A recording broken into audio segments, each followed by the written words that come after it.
Coach Abel here with Coach Weiss of the Abel Body Experts, and we're giving you a coach 'em up here. I'm talking about something that's seldom talked about, at least I don't see it anywhere, Coach, except my book, The Abel Approach, what we call the training model.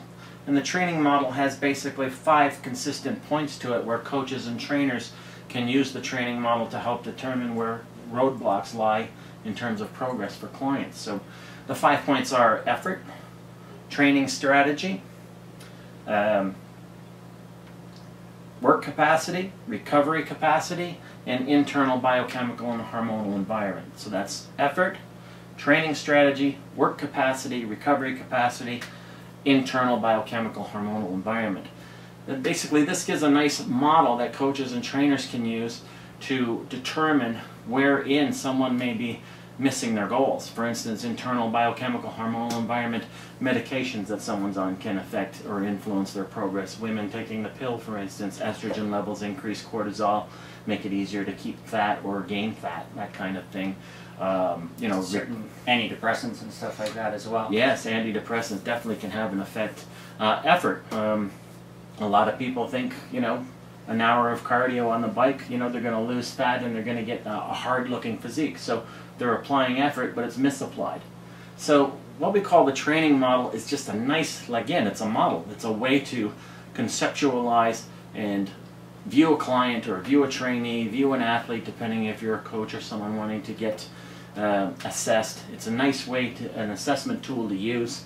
It's a 5-point model.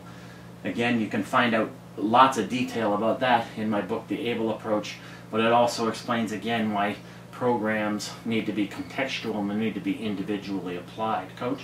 Yeah, when you're taking each client, you can use the same model with each client, but it always gives you a different answer. It gives you a different result. One person might have enough effort, but they're not addressing the, like you said, the hormonal environment that their body's in and stuff like that. Somebody else might be the exact opposite, where their hormones are fine, but their effort is lacking. So everybody can be applied to the model, but not everybody's going to get the same answer, the same result. It's a great assessment tool, rather than these tools that we're taught to use in the industry with fat calipers and all this stuff. Doesn't really tell you where someone's blocks to performance lie. No. I think the example I used in the Abel Approach was, for instance, recovery capacity. If someone's on a jackhammer on a construction site 10 hours a day and has 3 kids at home and he's still trying to work out and keep his body fat low, well, he's got a different recovery need than somebody who can train twice a day and have a nap in between workouts. So the training model, much more efficient to use than the tools we're led to believe. Again, people think measuring, you know, has to do with results, where observation is much more important. Yeah, and that's just comes down to reading biofeedback, and that just is part of being an experienced coach and actually having practical world experience, as opposed to just going by what a book or a model or a protocol may say. Anybody can apply a protocol, but if it's misapplied, it doesn't do any good. Exactly. So that's the training model. It's 5 components that we address in terms of assessment within the model: effort, training strategy, work capacity, recovery capacity, internal biochemical and hormonal environment.